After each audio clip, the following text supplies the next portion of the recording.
This week, I had the pleasure of talking with Kristen of Casa Danu, and it's so important because it is October, which is the start of Breast Cancer Awareness Month, a cause that's very near and important to me as my grandmother had it. I've served on various committees and boards around breast cancer, and I feel like there are just so many more people being diagnosed these days with breast cancer, especially young women like my age and even younger, which is just so crazy to me. So I think it's so important, obviously to do your self home checks and visit your doctor. And if there's something unusual, to obviously reach out to your doctor and get it taken care of. So this, I just think, is the perfect time for this interview, as Kristen creates such beautiful pieces that sort of was inspired and started from her time with breast cancer, but it's for, people even without breast cancer. I love wearing her pieces. I think they are great for vacation, and even I love traveling in them and looking so glam while I do so, but comfortable. So I'm really excited to share this interview with you guys, and I hope you enjoy it. And as always, remember to follow at the Preppy Podcast on social media, and also my personal one at Patricia_Mae_Olson.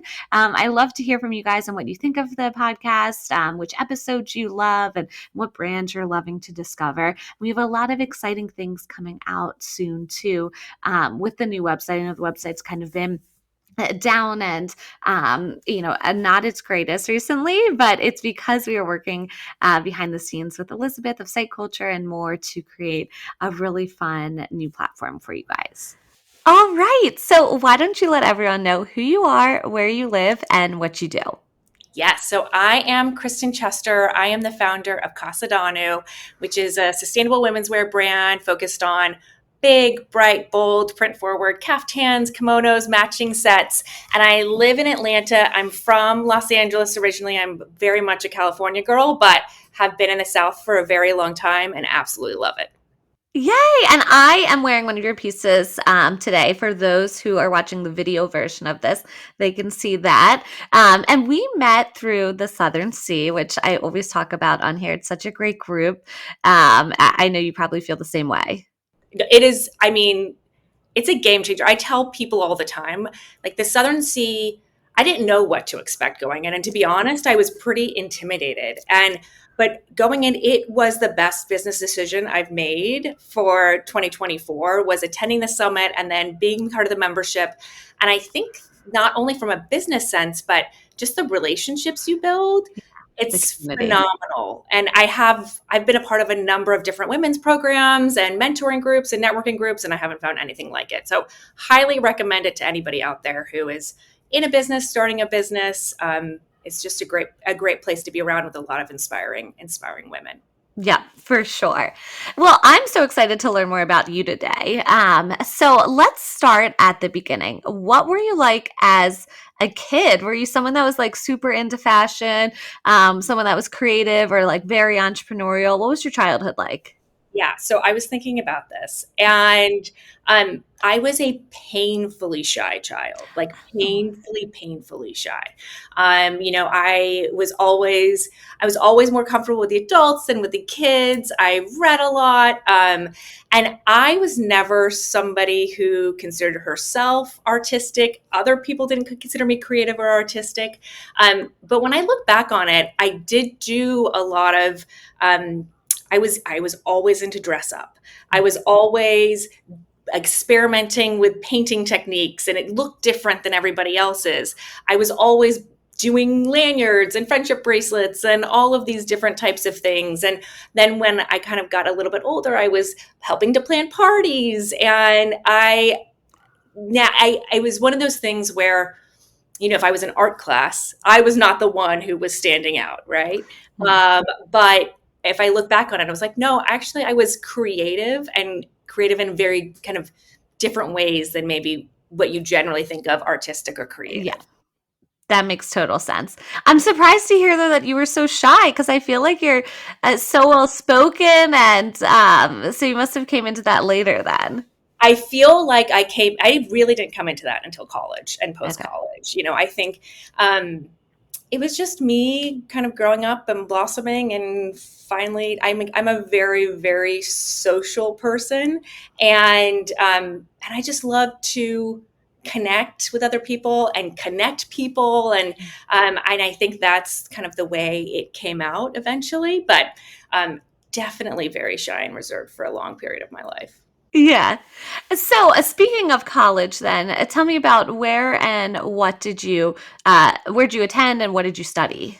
Yeah, so I went to, as I said, I've been in the South for a while. I left LA. I went to Vanderbilt in Nashville, Tennessee, which was a huge culture shock for me. And I loved it. I was going from West Coast to like South, South, South, and Vanderbilt, very preppy, very like lots of like football, and girls were wearing Lily Pulitzer and pearls to football games, and I was like, oh my god, where am I, what am I doing? And ended up just absolutely loving it, and I actually studied psychology and Spanish.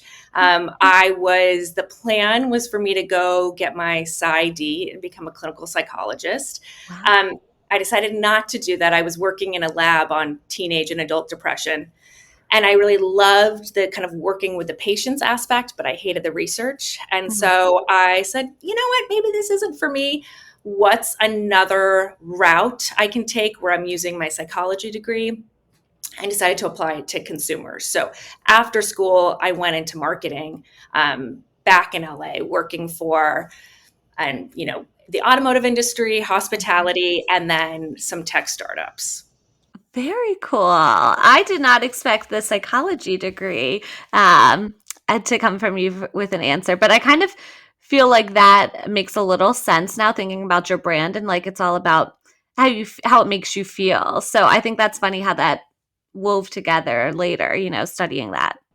Absolutely. Yeah. I mean, I think, um, yeah, I think I've always been inherently interested in how people think and how they feel and how they Hmm. interact with other people. And always for a long time been on this kind of self-awareness, self-discovery journey, and constantly investing in that. So, I think that it does play out in my brand in this kind of how do I want people to feel when Yeah. they put on a Casa Danu?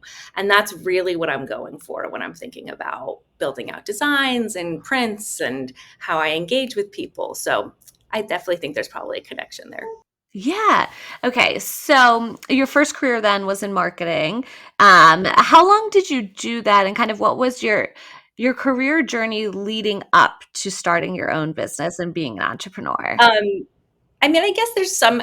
It was unexpected. Mhm. So I was in marketing for probably about 5 years post college. I hit a plateau. I decided to go back to business school. I went back to Vanderbilt to get my MBA, and I went back knowing I wanted to focus on the people side of the business. Okay. And so I had experienced, like many of us, a lot of um, poor managers, poor leaders, Mhm. that really had an impact on employee motivation. And so I went back specifically to get my MBA focused in what's called human and organizational performance. And Okay. ended up going and working for a very big management consulting firm for almost a decade, working with Fortune 500 clients on really, how do they develop their talent? How do they develop and select their leaders? How do they coach their leaders? And so did that for up through the pandemic. And it was I was still doing it actually when I was starting to work on Casa Danu. Okay. But I had a big shift that happened in 2020, which led me to go a different direction. Yeah.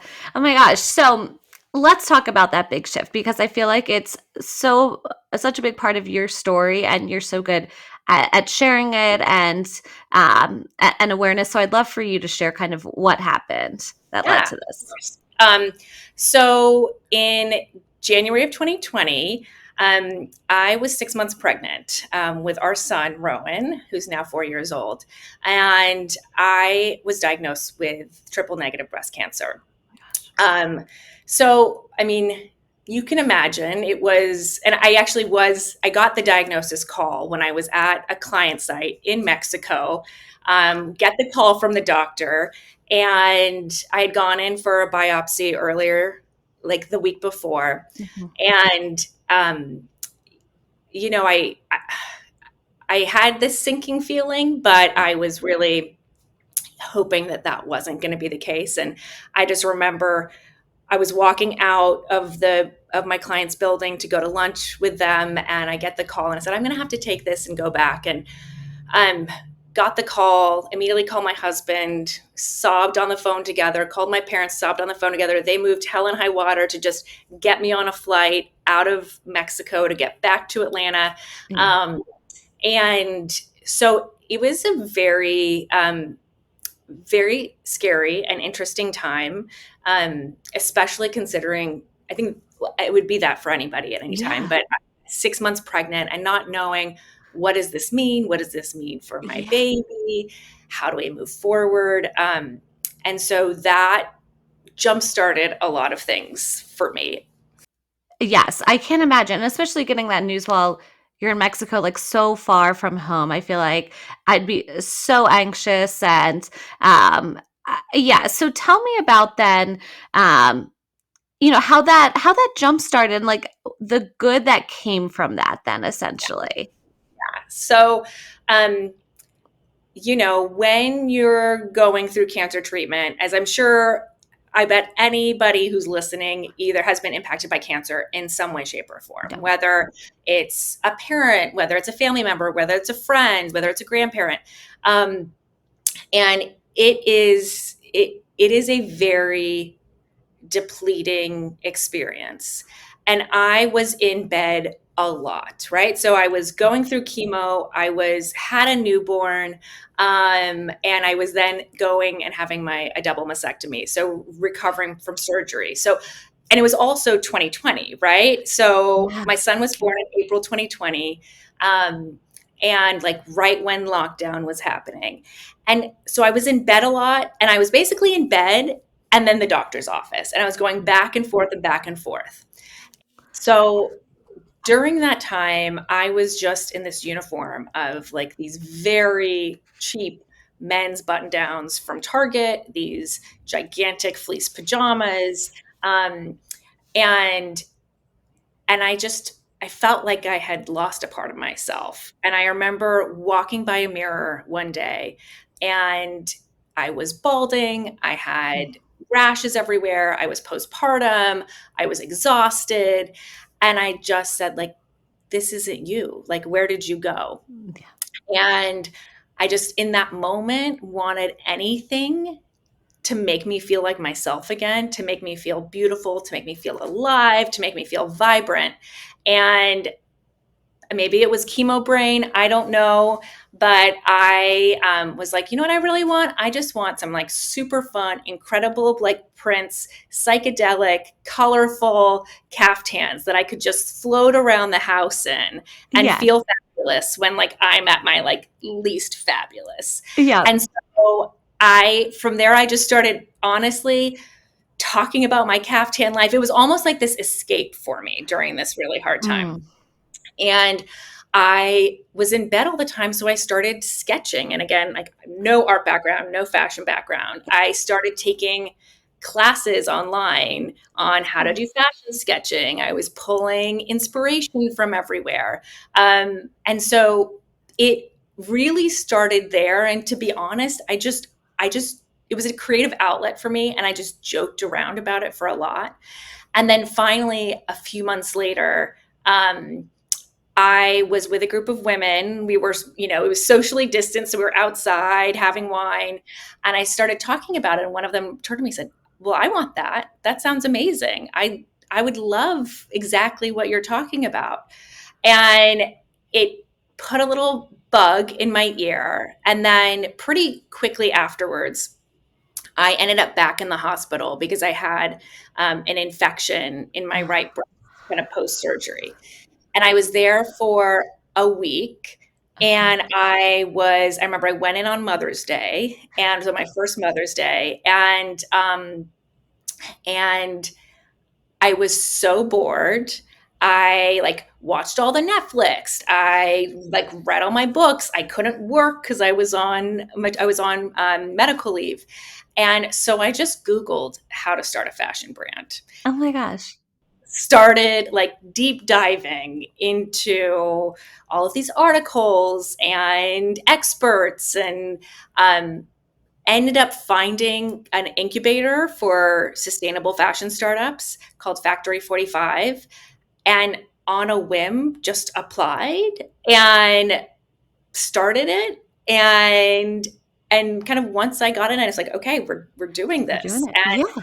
it took me a year from really starting to think about Casa Danu to actually launching my first collection. So um, a roundabout way is I had never had any intention about being in fashion, in Mhm. being a fashion designer.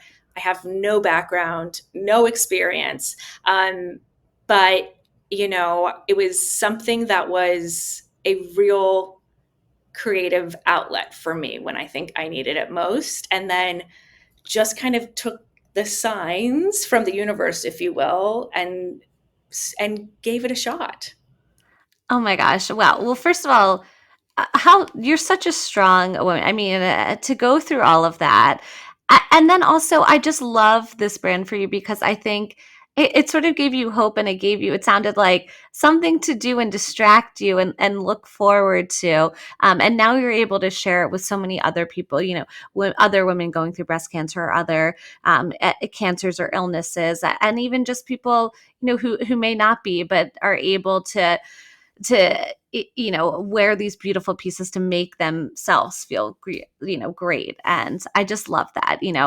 And something that I want to say too is, so my grandmother, she went through breast cancer, and I remember after the fact, like, personally, I love pink, it's my favorite color, but she was like, I don't want anything pink, like it just reminds me of it, and everything's like breast cancer pink. And so I love how you didn't lean into that aspect of it. Like, you have all these great patterns and all these different colors, and it's not, even though it was during your breast cancer journey, that's not the whole story of the brand and you.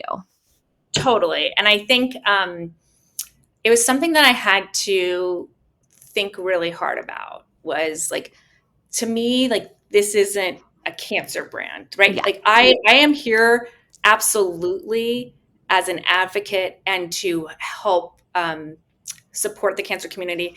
But I honestly, for me, this is about, like, I've always loved like beautiful prints.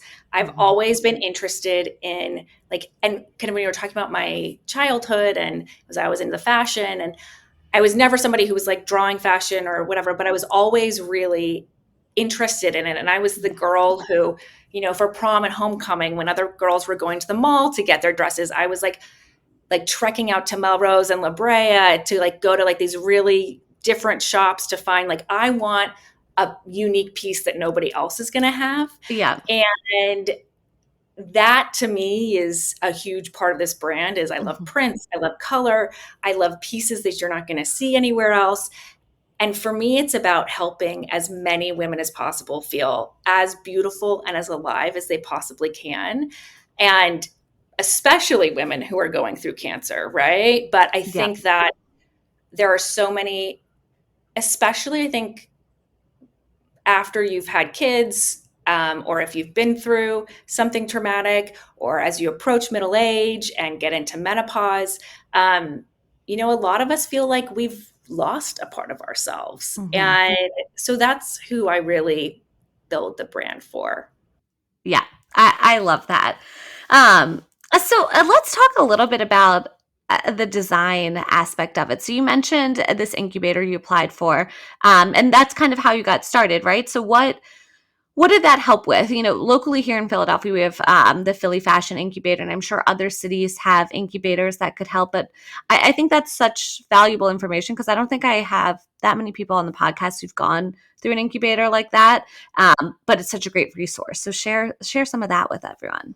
I absolutely hands down say that if I had not done Factory 45, this would have stayed as like a little tiny dream, like creative outlet, and Mhm. never came into fruition. What the incubator helped me do was, there's a community of people who are going through the same experience they're going through, right? So just having that and being able to share, here's what I'm doing, here's what we're doing. We had mentors who had already launched brands, so they knew the ropes. But then it was like a step-by-step guide, and especially for somebody who, like me, I didn't go to fashion school. I didn't have any manufacturing experience. Provided you with like, this is what it means to have a tech pack. This is how you use a seamstress versus a pattern maker. This is how you should reach out to production facilities and factories. This is what they're looking for. This is a minimum order quantity. And then also providing like databases of production facilities, of seamstresses, of pattern makers, of printers, of fabric suppliers. And so, as well as helping me to think about, how do I actually launch the brand? So how do I take it from this idea and actually get it out into the market? So it is such an invaluable resource, and I highly recommend anybody who's maybe doesn't have the experience, or even if they do, doing something like an incubator where you're surrounded with community, you have mentorship, you have resources, is a big game changer. Definitely. I think that's such great information that so many other people can use and look into. So, okay, so you're part of the incubator. Well, tell me about launching the brand. Like, what did you launch with? Where and how did you launch? All of that fun stuff, because I feel like that's so exciting, like to actually put what you made out in the world. It's exciting and so nerve-wracking and scary, and I still get so nervous. But I launched with a pre-sale, and just from a kind of a risk management perspective, right? I wanted to see if I put out there what I put out there had any market interest, right? Before committing to a large batch of inventory. And so, it was a lot of build up to the pre-sale, building my email list, talking about it, with whoever would happen to like be in my general vicinity, starting to reach out to podcasts, reaching out, like trying to get the word out there. And so I finally launched in June of 2022. Okay.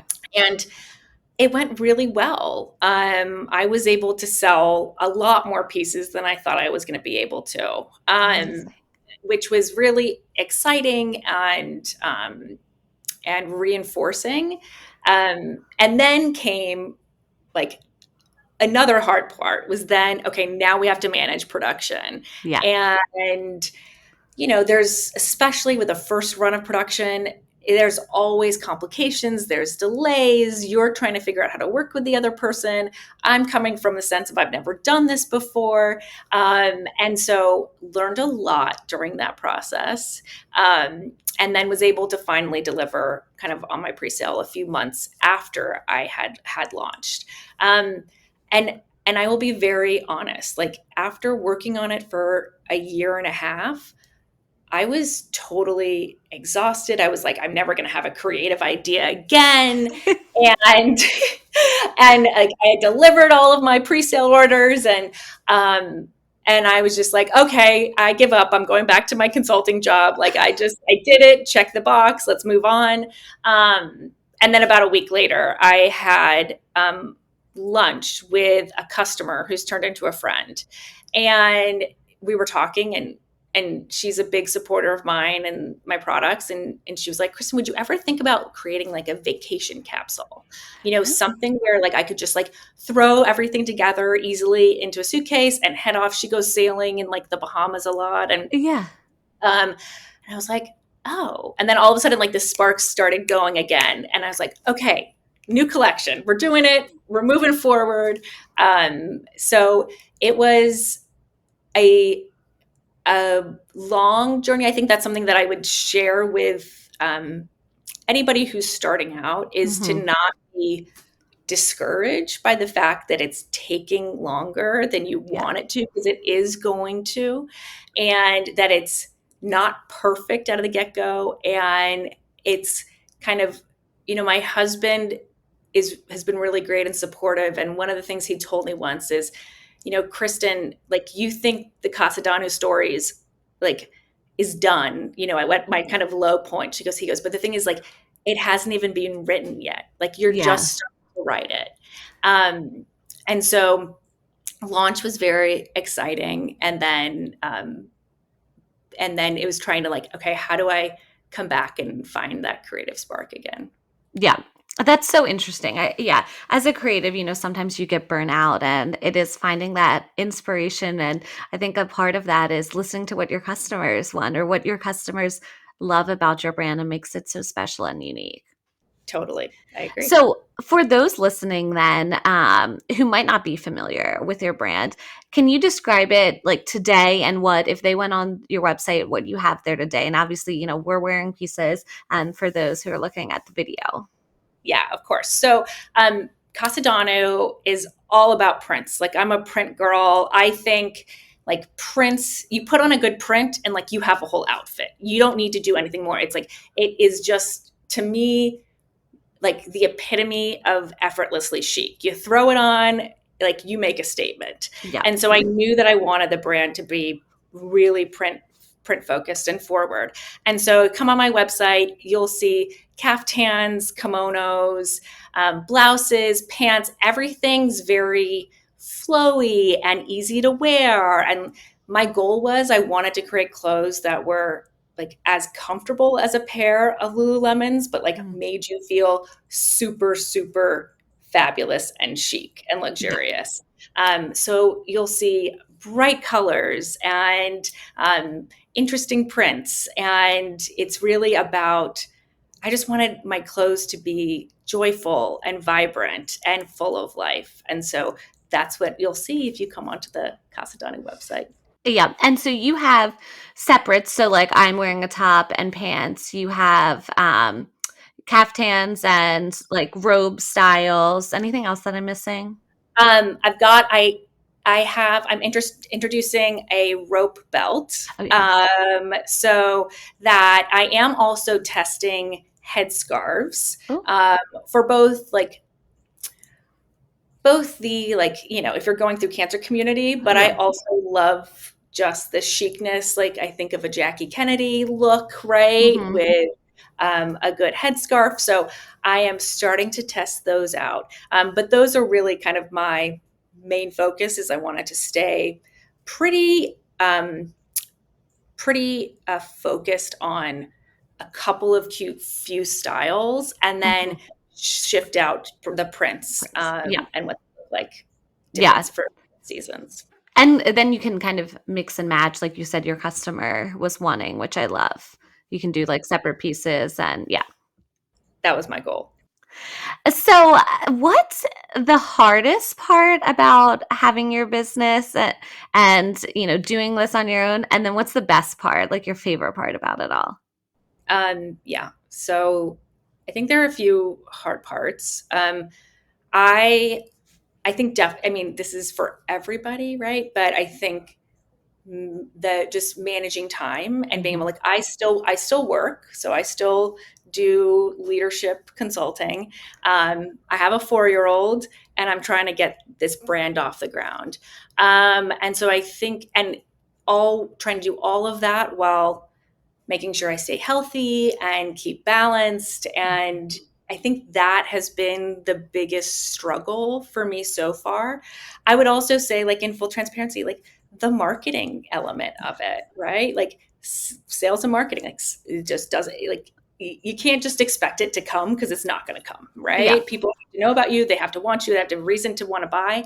Um, and I think that despite my earlier career in marketing, it's not something is a sweet spot for me. And so Yeah. that's something I'm always trying to, like, level up, learn more, test different things, in order to support the business. And then in terms of the best part, I honestly, I think so for this collection and moving forward, I am donating, for every piece bought goes towards donating a piece to a cancer patient. Oh my And gosh. that has been, I think, the most rewarding part, to be honest. And it's two rewarding parts. Like, one is being able to see people in my clothes and have them come back to me and share, like, Kristen, I feel like a goddess, like walking around my home, or when I'm going out to the cocktail party and I'm getting so many compliments. I think like that to me is like, oh, okay, like what I'm putting out there, people actually want, and it's making them feel beautiful, which Yeah. is what my goal was. And then the second part is the donation piece. And so knowing that I'm able to give back to women who are just like how I was. Mm-hmm. And, a lot of times when you are going through treatment, everybody is very well intended and you do want all these things, but you get a lot of journals and you get a lot of like, Mm-hmm. maybe like, different like blankets and things like that, which are Yeah. all very lovely and I highly recommend. But you really do lose a part of yourself. And so to be able to give somebody something to make them feel like themselves again and to make them feel beautiful during that really hard time is, I think, what continues to drive me. That's so amazing that, you're able to give back with the business too. How wonderful is that? So I know you mentioned that marketing is a pain spot for you, but what would you say has worked for marketing for you? Like what's been the best form of marketing? Like, and maybe it's something like going to the Southern Sea and meeting people in person Absolutely. and that. So what do you think's been the best for you? Totally. Okay. Yeah. I will be totally honest. Like, I don't think like social has not been the best, Yeah. like for me. I think it's kind of saturated. I Yeah. think that it's really hard to really make an impact. So I may have a hot take on that, but I absolutely think going to the Southern Sea, right? And Yeah. part of that is about like getting to meet different people, building partnerships, collaborations. Mhm. Um, that has, I think, been a very, very useful business avenue. Yeah. I think the other one is really just getting in front of people. So I've had a lot of success with like very targeted trunk shows. Okay. And, knowing that the people who are invited, they want to be there, they're the right customer, and they're excited about the product, has been very helpful. I think a third one is around like building my email list Mhm. and really treating that as a community, and leveraging that as much as possible. And I don't have a huge email list at all. I'm like on the constantly trying to figure out ways to bring more people into the circle.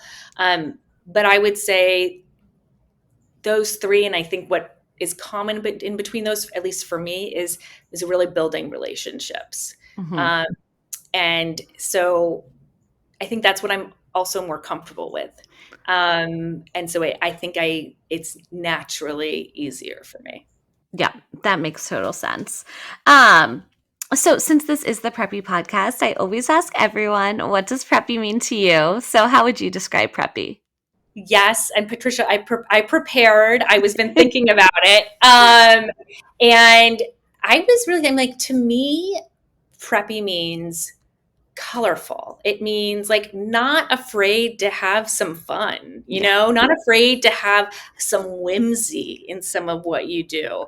I think it's about not taking things too seriously, and about like having this like, I'm going to wear what I want to wear. And so to me it was like joy and color and whimsy, and yeah, just not taking yourself too seriously and having fun with what you wear, which I love. Yes, I think that's a great answer. Who would be your dream customer? Oh, this is such a good question. Um, all right. Putting me on the spot. Or collaboration, if you'd prefer. Yes. Um, okay. Sorry, Patricia. No, you're good. Let me think about it. A dream. Like a celebrity or a royal or an influencer? Um, so there's a fabulous fashion stylist and influencer named Ann Caruso. Yeah. And she's also a breast cancer survivor. Oh, And she is always so incredibly stylish and put together. She's got fantastic outfits. I like really love the way that she presents herself in the world, and she's an incredible advocate. And to me, that would be a fantastic, fantastic customer and person to partner with. I love that. That's such a great answer for you. She has fabulous style. Uh, so, October's Breast Cancer Awareness Month. So I'd love to talk a little bit about that and um, just put that out there for people to get checked and all of that. Yeah. And what I would say is, I think Breast Cancer Awareness Month can be a great reminder that, and also like my purpose is like I was diagnosed when I was 34 years old, Wow. um, and and I'm definitely not alone. And the increase in of instances of breast cancer and other cancers amongst young people and young women has increased significantly kind of over the last decade. And I'm not saying this to scare anyone, but I think that it's very, very important to just to be aware. And if you have a family history, like do not be afraid to raise your hand and ask to get checked. Do your monthly, like your own physical exams every month, just in the shower. It's Mhm. super easy. Um, and I think just, just thinking about your community and the community that's listening to this, um, I also just want to say like there's so much hope and life after cancer. And I want to make sure that none of you have to go through it. And so anything you can do to kind of educate yourself, to get connected, to, if you have a history of cancer in your family, look into genetic screening, look into early screening. I think that absolutely do what you need to do and really view it as a way that you're preventively taking care of yourself. Yep. No, I completely agree. And I actually served on a board and a committee for breastcancer.org for many years. And that's just a great resource. It's created by a doctor who helps breast cancer patients. And she created it because there's so many websites out there with misleading information or not one source for all things breast cancer and just for information. And that's what that website is. So I'd also mention that too, that, that's a great resource for information if you have questions about breast cancer, if you're going through it. Yeah, absolutely. And I always offer myself up as a resource. And so like anybody's feel free to reach out to me on Instagram, or we can provide my email, if you have questions or you are being diagnosed, or have a friend who's being diagnosed and you need support. Like I have really found an incredible community within, like, it's Yeah. very weird. It's like you go through this horrific thing and it's like you find a true sisterhood. And Mhm. so I just offer myself up to be that to anybody else in any way that I can help. That's so kind. So, what's next for you? Any sneak peeks? Anything you're working on, brainstorming? Yes, absolutely. So I'm working on the next prints, which I'm very, very excited about. And they are going to be, I love, despite the fact that this is where I got my diagnosis called, I've always loved Mexico, like different areas of Mexico, from the West Coast to the East Coast to Mexico City. It's just, to me, I was a Spanish major. It's just such a vibrant culture. And so um, I've been working on the prints, kind of all inspired by different areas of Mexico, which I'm Oh, very, very excited about. oh, so excited. And when will this launch then around? Probably Possibly. spring of next year. So Okay. I only do like a few capsules, like Yep. once or twice a year, and so we're working towards next year. Excellent.